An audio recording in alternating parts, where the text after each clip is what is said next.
Hey, Margie here. If you are in any type of healing journey, you don't want to miss this episode. Unfortunately, many of us are dealing with some type of inflammatory process going on, whether it's causing bone loss or other issues in our body. And oftentimes we don't know how to get on the right path. Well, today I'm very excited about our special guest who's going to share his path. And he's created a film that really helps us just move beyond. So our guest today is Gabe Golden. And Gabe is a documentary film producer, writer, and creator of a variety of online media. He has directed and produced 12 documentary projects. 6 of those have aired on PBS affiliates, and he's also won various communication awards. His work has explored many topics, including alternative medicine and spiritual transformation. Inspired by his 30-year challenge with autoimmune disease, which was rheumatoid arthritis, and a remarkable healing journey, he produced and directed Lighting the Path, a feature film, and which also had 14 episodes that tells his story and how several others navigated the path to healing from autoimmune and Lyme disease. And in today's episode, he shares what he's learned, the knowledge and the wisdom. And you gain so much from hearing his story as well as what he learned from interviewing so many others. So today it's filled with bits and pieces you can put into your life to help you move forward on your journey. So lots of great information. Stay tuned. Welcome, Gabe. I'm so happy to have you here on the podcast. I love the work you do, and the message you bring to the world is something so important. Because I see for so many years, and I know there's so many people in the community who suffer with inflammation, who suffer with issues, and they're just not told in conventional medicine to keep digging deep, to keep going. And, we're going to talk about your documentary and your story, but the message you share to people is, yes, keep going. And there are answers. We just have to look for them. And so anyway, thank you so much for the work you've done and continue to do and messages you're spreading with the world. So welcome. Oh, thank you, Margie. I so appreciate that. I appreciate the work you're doing. It's a community that we all need to stick together and share insights and war stories and help each other along the way. So. I really like that also because so often someone will listen to the podcast and like, oh my gosh, I didn't think of that. Or that sounds so fascinating. Let me see how I can do that. And all of a sudden, months later, I find out for example, parathyroid surgery or something that, since listening to the podcast, I ended up seeing that doctor and the whole life has changed and on a different course. So it's always so exciting to me. And what we're going to present today has that ability to really, someone to hear something that could really change their life. So what I always like to do is go to the backstory, because I think if people don't really understand that about you, they're not going to know why you're so passionate about the movies you've created and just, what you're trying to bring out to the world. So why don't you share, let's go back to when you were really a teenager, actually, even younger than that. And why don't you start with your story, what brought you to what you do today? Yeah, when I was 14, I was a typical kid, but very active and living the life of in soccer and skiing, and grew up in Lake Tahoe and just very outdoors and active. In fact, I just 6 months prior to that, I'd gotten my black belt in martial arts, and so I'd really lived through that identity of being physical. And within a few weeks, I started getting real significant joint pain in my feet, and it progressed very quickly to the point where within a couple of months I could barely get out of bed, and my whole body just flared up. And of course, very concerned parents took me down to Stanford University with a diagnosis of juvenile rheumatoid arthritis, and one of the at the time we had autoimmune disease was a thing, but it wasn't like it is today. But that was one of the more popular or more common ones, including lupus and multiple sclerosis. And they prepared me for a life in a wheelchair within a couple of years, and put me on some very powerful medications, and sort of said, "Good luck to you." And And so those medicines over time did work. It took about a year and a half before I got significant results, but also had to be tested constantly. Had to have blood work done every single week to make sure that those medicines that were suppressing my immune system weren't actually damaging my liver or my organs. And so it was quite a regimen as a kid to just constantly manage these medicines and these tests, and the pain was still significant, but it was allowing me to function at a certain level.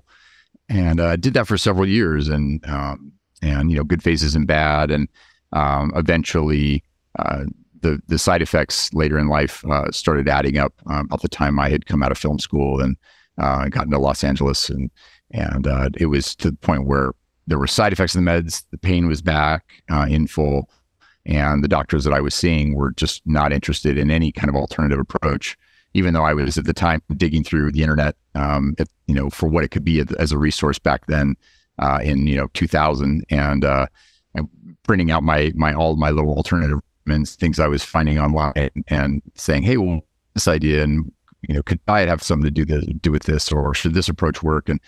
And they just, oh, that's all quackery. Don't waste your time. Here's a prescription for more medicine. And I hobbled my way out of the Kaiser Hospital with my cane, and I just knew there had to be another way. I had no idea what it would be, but intuitively something told me that there was another path. So that began a long road, but a very important choice.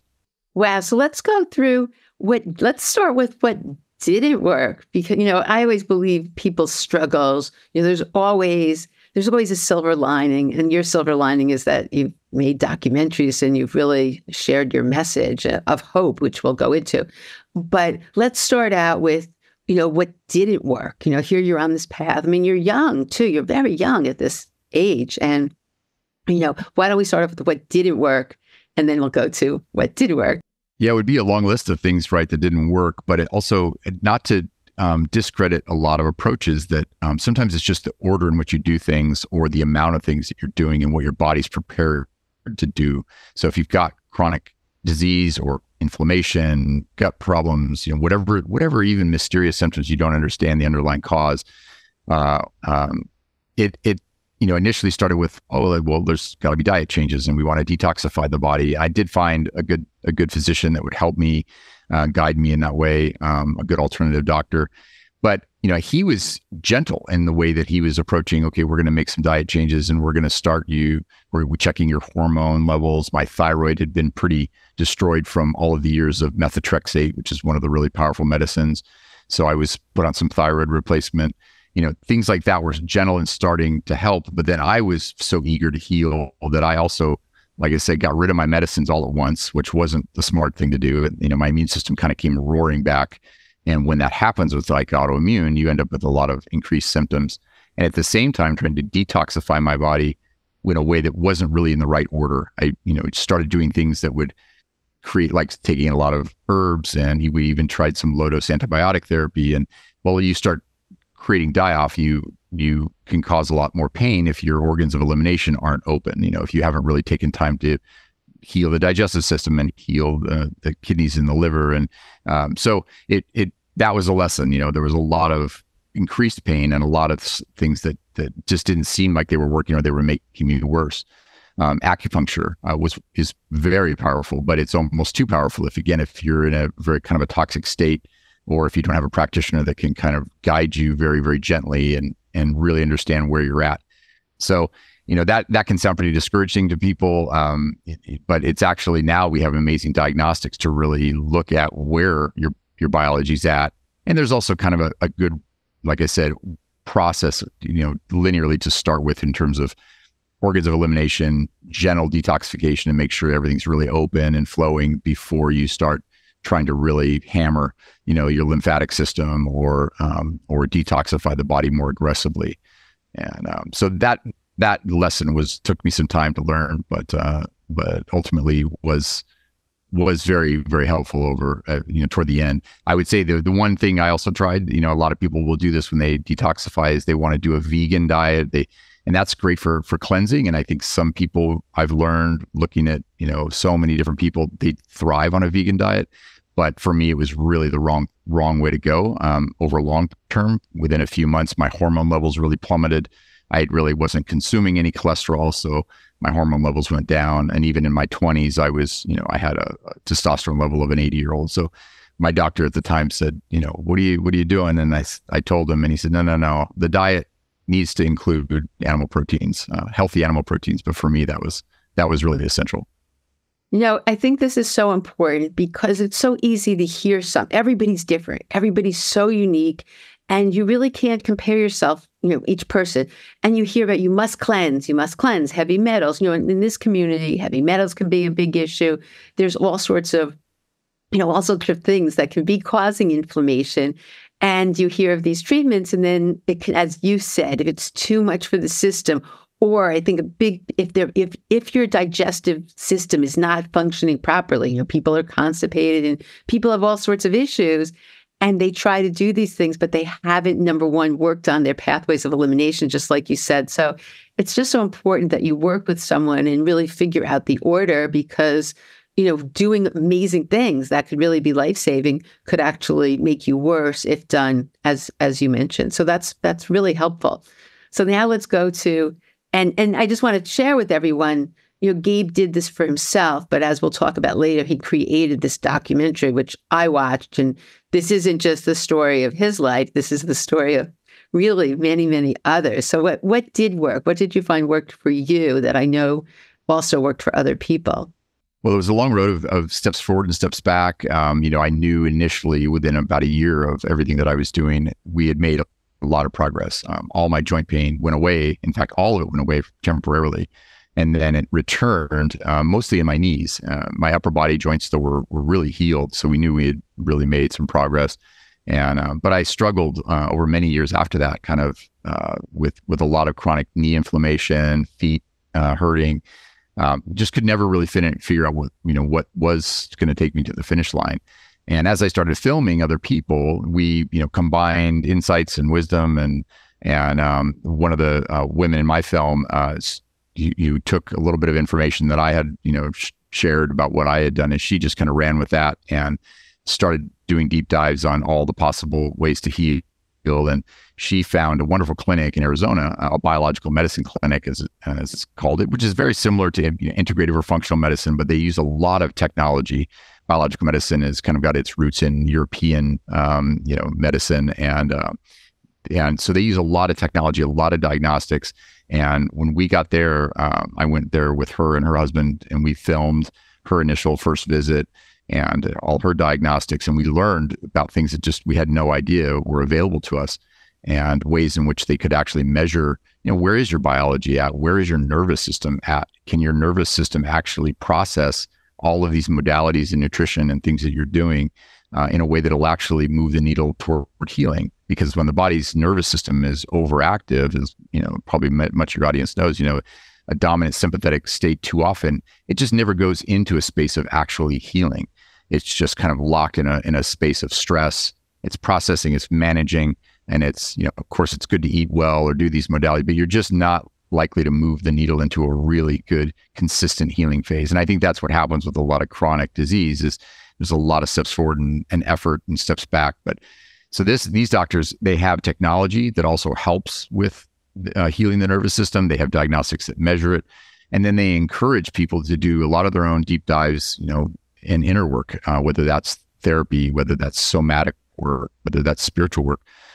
So that combination, ultimately, and we can get into more details about how that all came together, but it was really that combination that combined with wonderful technology and these doctors who were just really, again, could methodically look at how is your body now, and what's it capable of doing, and what steps should we take kind of in a very gradual way to nurture healing. It was so interesting in the film. I just couldn't get over the woman you're talking about. Her story was fascinating. And so many people were just given up. It wasn't as though she wasn't doing anything. And so often it's easier than that. You chose people in this film that were not easy, but I guess you did it in real time too. So you didn't know what the outcome was going to be. So often someone has autoimmunity to gluten, and they remove the gluten and they do healing and they get better. But these were people who really had to do so many things. But I think it was fascinating that even after doing things, there was that missing piece of the nervous system. And doing that inner work was transformational and a step that needed to be done. Like they wouldn't have it seemed to me they would have been stuck had they not added that component. And I always think, and it's part of this podcast is Happy Bones, Happy Life. And it's something I've always done, oh gosh, for over 40 years, incorporated that because I saw that people just didn't heal. And that deep work, a lot of times people, especially in this community, where they're very worried about their bone health and are they exercising, are they eating right? And they don't realize that other piece of, how tense are you and your stress and your happiness and is there trauma? All that contributes to your bones breaking down, but every organ and every system in your body. So I just found that so fascinating that was such a big component of your work. And have you seen that with all the people you've interviewed over the years? Yeah, a lot of consistency with that issue. I mean, especially people have really chronic illnesses that have been really taken hold for many, many years. Like you said, sometimes people get symptoms in this day and age. There's enough information out there. It's like, oh, well, maybe this is gluten, or maybe I've got food sensitivities, maybe I have heavy metals, and you're able kind of to get on it early. And a lot of naturopaths can help guide you that way. But when it's really kind of taken root, I think that there's certain patterns that begin in the body, especially when you get something really young and something has triggered the body to go into this pattern of an inflammatory response. It's kind of like an allergic reaction in a way to something or to the general, environment you're in, and your body's just kind of in this pattern of inflammation.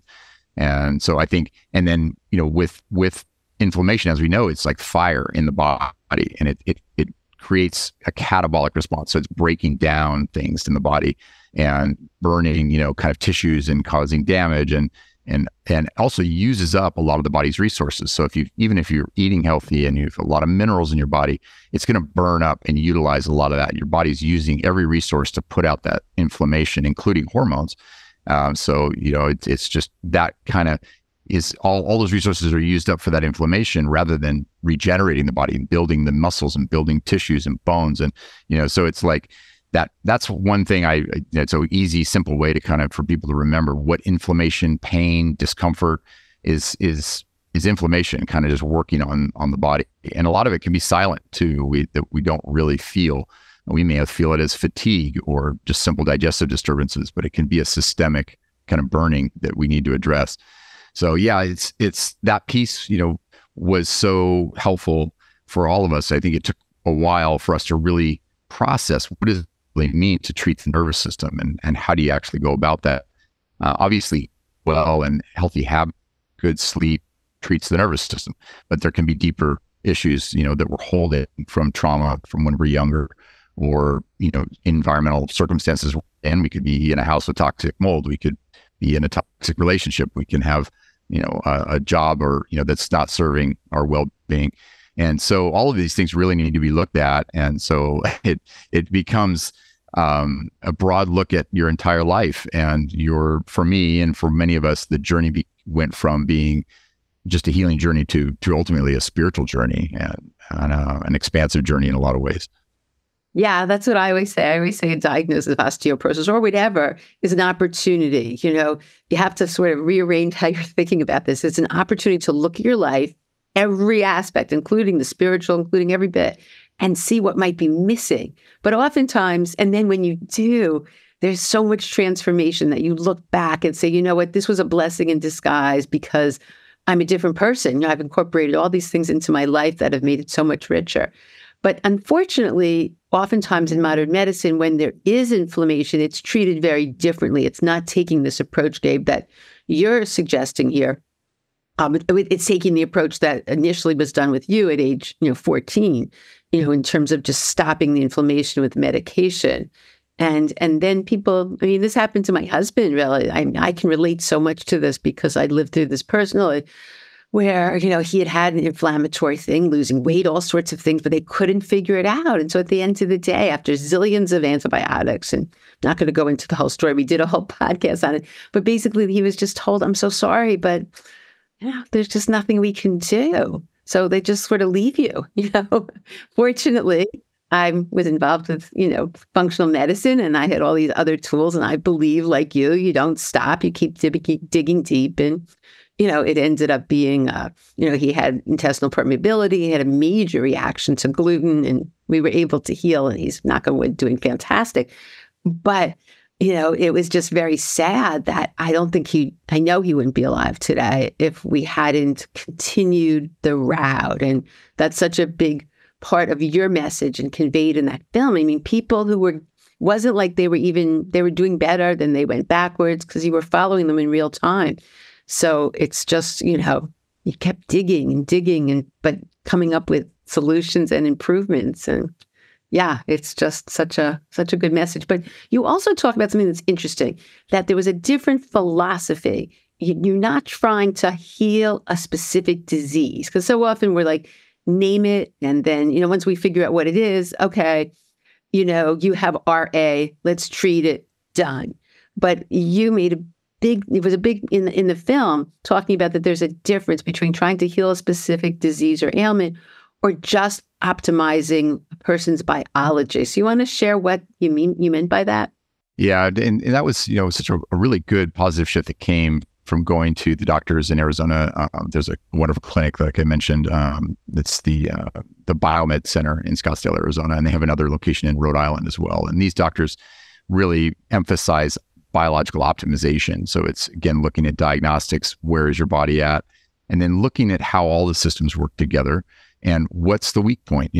Everybody's unique. We can have a variety of different things, whether that's heavy metal toxicity, or we might have trauma, or we have a really stagnant lymphatic system that's just not, cleansing. That's our main detoxification system. It can be compromised gut health. It can be, a variety of things. And they're looking at all of these systems, hormone systems, and making sure, like, well, how do we just fine tune and optimize each spot? And the ones that are the weakest, they may address first, or they may say, well, let's address the organs of elimination, then we'll go to that other place and we'll address that next. And so having that sort of way in which they prioritize was really key. And they're just, again, looking at how do we optimize the biology on all levels, and the body's wisdom will figure out the rest.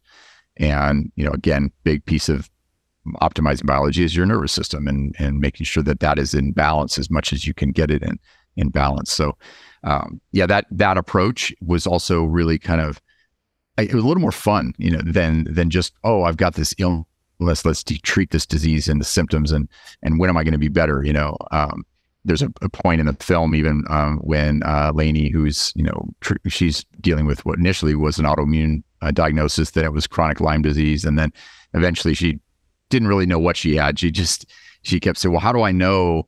Well, how will I know when I'm not, I don't have Lyme disease anymore? And my doctor said, well, he said, when you're climbing mountains, you're not going to care whether you have a Lyme diagnosis or not, So it was all about, he'd seen it so many times that you just optimize the biology. It doesn't mean that your test for Lyme may or may not still be positive, or you may technically still have an illness. It was just, we're going to optimize biology, and then it's going to work it out. And that seems to work pretty well. If you can kind of balance all of those different, steps that need to unfold. Yeah. I love that, because so often we are our diagnosis. Okay, I have osteoporosis, meaning I can't go out, or I can't climb something because I'm going to fall, or all these things you conjure up. And, you're just trying to treat one thing, and, you have to open up. And I love that, just optimizing your biology. And it doesn't matter, whatever diagnosis you're given, whether it's lupus, whether it's RA, whether it's whatever, that it doesn't have to become you. And what does it matter? If you're feeling good and you're enjoying life, what does it matter if you have that diagnosis? I so agree. Yeah. It's just a much better way. Yeah. And I would say too that, one of the things that was fun about going there, because these doctors also treat a tremendous amount of athletes, professional athletes, and they have all these tools and protocols that they're just treating them with very similar things. And they're just trying to optimize them for recovery, for performance. And of course, the more that you do these kinds of things, you also optimize the body for aging optimally. So even if you don't have a chronic illness, almost everything that we're doing to heal is ultimately nurturing the body to age better, and for you to perform better as you get older. So it was kind of like, oh, this isn't just about getting better from this disease. All these things I'm doing is going to nurture my biology as I age, and hopefully stay well and avoid other, things down the road. Hey, Margie here. As a physical therapist, I know firsthand how important exercise is for our bones, overall health, and happiness. And unfortunately, there's a lot of confusion on what exercises are safe and effective for people with osteoporosis. That's why I created this handout that contains a 30-minute video where I explain the concepts so you understand the do's and don'ts when it comes to exercise. And this is important because this way you can go into any class and know what you should be doing and what you should avoid. Because too many people are doing exercises that actually increase their risk of spinal fractures. I also included videos of me demonstrating effective balance, posture, and weight-bearing exercises you can put into your day right away. So all you need to do to access this handout, it's free, is go to tinyurl.com/osteoporosis exercises. So it's tinyurl.com, again, /osteoporosis exercises, or you can click the link in the show notes. Now back to the show. Yeah, I just wanted to dig deeper into one thing because I teach a happiness program, and my absolutely favorite class is teaching people how to plug into spirit and to live from their soul and different things. So you had mentioned that that was something that you learned and you've seen with the other people, all these people that you've been interviewing and over the years. So I would love to hear your take on this, how this has impacted your life as well as what you've seen with healing with others. Yeah, it was the most important step, and it's really, I think, the place to start. And it's a great way to also treat the nervous system right from the beginning. I think looking deeply at who we are in whatever way that you can, it is possible to do a lot of self-development and somatic work, or working with a therapist and deep dives into kind of a perspective of who we are and why we are who we are and what we might be still carrying from our youth. And that kind of walks the line of a spiritual experience. And some people may not even really need to go further in terms of having to, associate it with a version of our divine self or our true nature or our soul self. But for those of us that do, that deeper dive can really be a major exploration into a new aspect of who we are. And it's one of the most wonderful resources to discover within, I think. And as you get to a sense of your own true nature, for me, it was a deep dive into a space of powerful self-love, of a sort of a ground within. Sometimes it almost feels very, very present in your heart space when you're meditating or when you're doing this kind of work, and you spend a lot of time getting out of your head into your heart and just feeling your body and feeling what you're feeling and allowing what needs to be felt to be felt. You don't have to necessarily fix it or try to unravel it. You just feel it and what I've found is, like, in meditations, I'll have these wonderful experiences of immersing myself in that space, which feels like our true nature. It feels like the underlying fabric of who we are, and it feels like love, and it feels like a shared space, something that we're all kind of sharing together at that deep level. And when you touch that place and you can kind of embody that feeling, and then actually meet your pain or your symptoms or your challenges or your trauma with that space, you just kind of introduce those two. And it's amazing what happens, because you don't have to do a whole lot. It's great to have a guide. It's great to have, there's wonderful somatic practitioners and spiritual teachers that can obviously help guide, because we're very in our head about all this stuff. But sometimes just feeling those two merging just dilutes the power of that pain or that adversity or whatever story you've got about who you are or whatever your limitations are. And so nurturing that and that process is just, it's wonderful for life. It's wonderful for, I think, a better perspective of ourselves, a better way of being, a lot more self-love. And I think that component of self-love, which, can be a little bit can understand, it's like, what does that really look like?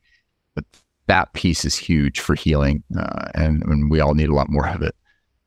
Yeah, I couldn't agree more. I do practices every single day, and I don't think I'd be the person I am today. It's just made such a, and everybody I work with too, when I've seen this, oh gosh, as a physical therapist, when people started incorporating these types of things into their life, and the self-love piece, we can be nice to the whole world, but we can be so nasty to ourselves and not give ourselves the compassion we need. But when people start adding these practices, it really transforms their life, and they do heal. I was seeing, as a physical therapist, you feel muscles and you can feel muscle tone, and, you actually see all the structural changes, and things just got better so much quicker. Neck pain, back pain. It was amazing when people started adding these types of practices. So it's something that's just been a part of all my work for, as I said, over 40 years. But I love that. And you show that in the documentary. So yeah, very interesting. All right, let's talk about what you've done, because I watched this movie, and it's, I'm a big believer in hope. And so often it's taken away from people. And this movie is just the opposite. You give it back to people.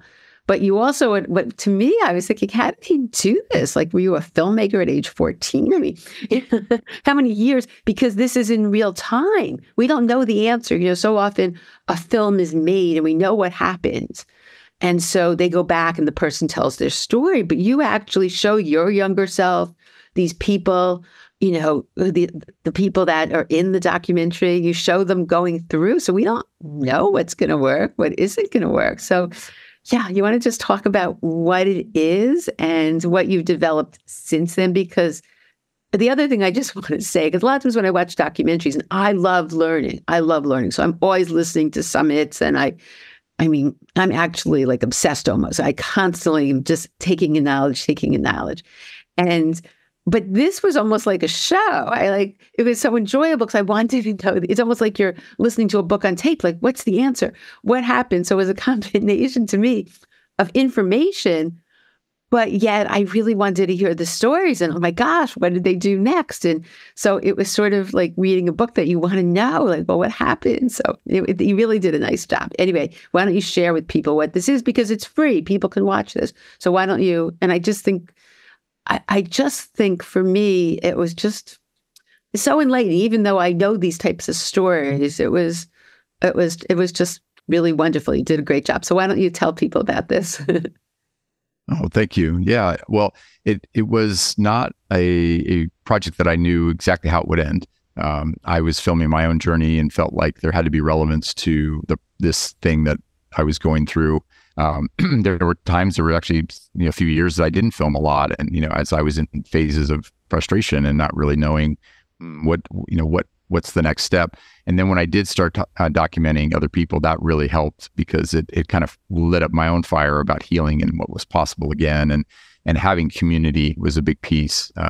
People that you're on this path with, you realize you're not alone. You realize that sharing your story and whatever insights you're going through, or even challenges, is always beneficial to other people.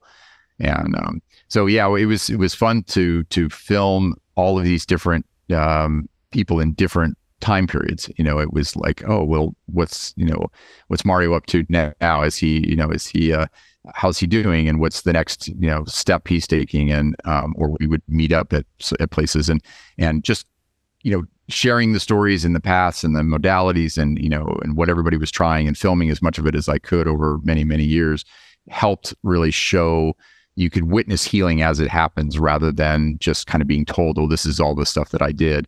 And I think that really kind of gives credibility, and it shows authenticity to the complexity of these journeys.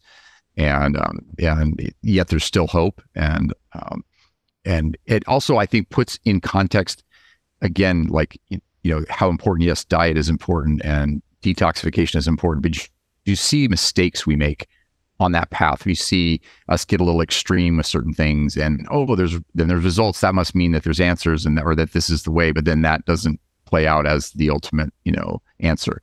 And I think just more than anything, it shows the broad umbrella, of what real wellness is and what healing is.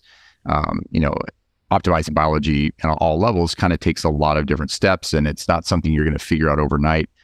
But with our journeys, and when you watch something like this, I think you can kind of just start to build your own health ideology, and you're on, oh, well, I see what ultimately resonated with them was something that, while there's there's definitely foundational principles and steps and all these things that you do, you still have to navigate this on your own and be invested in it and educate yourself, because that is the best way you're going to have your own intuition about what works best for you and what to choose, but also how you help your doctor help you. And that, by doctor, I mean a doctor who's really invested in actual healing. I think it's time we redefine what a doctor is. I think many of us are doing that now, and realizing that many regular MDs are just prescribing medicines. That's just all they do. You go to them, they give you tests, and they say, here's the drug, and come back and see me in 6 months to a year. And, we know that's not productive. It's not solving anything. And I think more and more people are really taking a stand and saying, that's not a doctor. A doctor is someone who's got a real passion for healing. And those are the kind of people we need to seek out. Yeah, it's just, and I think it was, these were not, and I also think, sometimes we want a quick fix. That's sort of what we're brought up in, a pill for an ill or whatever. And there really, oftentimes isn't. It's a progression, and it's step by step by step. And I think, you displayed that so beautifully in the film that, we can't just expect, okay, we'll fix this. That's not really what true healing is. And it's, every aspect as you showed. So when someone watches this, just explain the process. Because I think, it's very heartwarming, and I think it's very empowering. And I think, you come out of that feeling, wow, I can, and the people did things. These weren't lazy people. These were people who sought out treatments, and you also show the doctor. So you show the treatments, but then you've done more. So it's not as though you just have, just explain the whole scenario of what you did with lighting the path, and, just what's available to people, because it's great. Thank you. Yeah, I mean, so the film's a great kind of introduction, right, to all these things, and we try to infuse a lot of education in there into the stories as they unfold. I think it helps make it a little digestible and a little more, entertaining. And then you get additional episodes with, people like Dr. Tom O'Brien talking about the microbiome and nutrition. I went and got Viome's tests, the microbiome tests, and we go over the results of my testing, and we do a deep dive into why, this kind of testing, and ultimately the protocols and the diet and things that they recommend.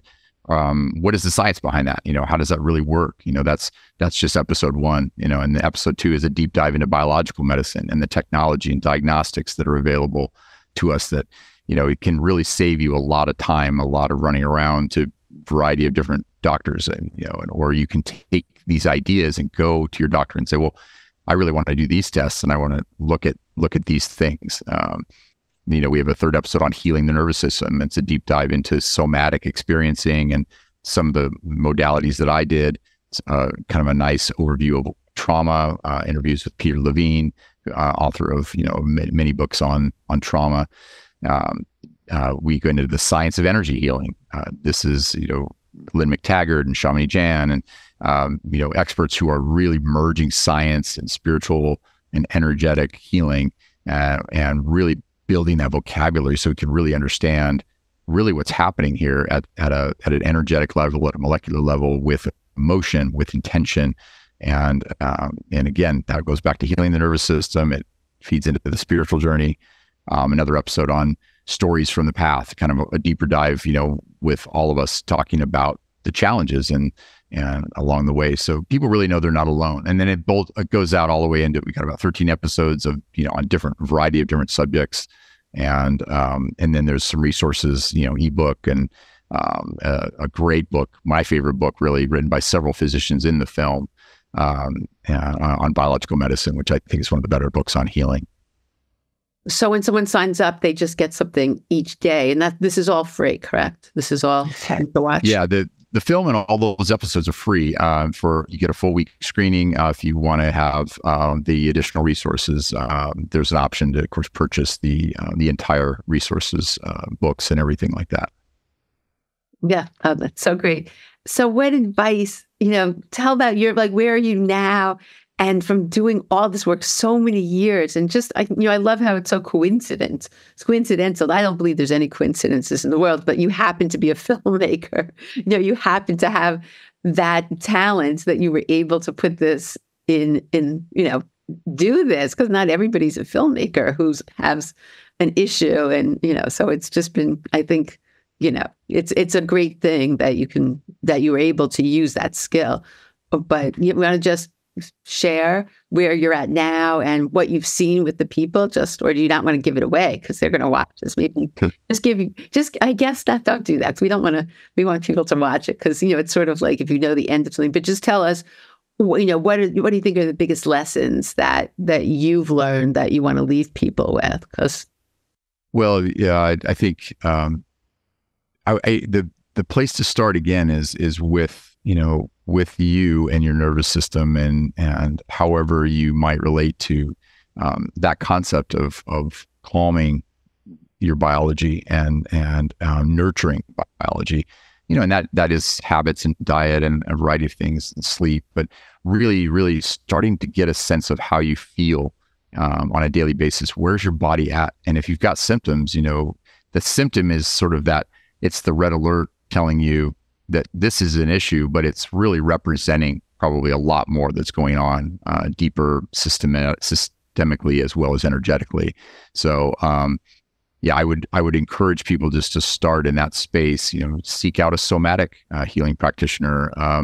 There's a lot of resources in just the film. You'll see names and people that you can look up, and then of course the deeper dive and just take this slow, especially if you're on a chronic healing journey. Don't judge yourself if you're still in pain and you've tried a lot of things, and it can be very frustrating to hear that, all these other people are better and I'm not there yet, or I've tried all these things or I just haven't been able to stick to a certain diet, or there's just be easy with yourself on this, because resisting it and judging yourself on it is not going to be productive. I think knowing you're not alone, knowing you're part of a community, reaching out to people, whether that's support groups or particularly people that are in a positive space, really looking for solutions, looking to support and nurture each other. That's what I have found has been really, really healing. And telling people honestly, like, what's going on with you.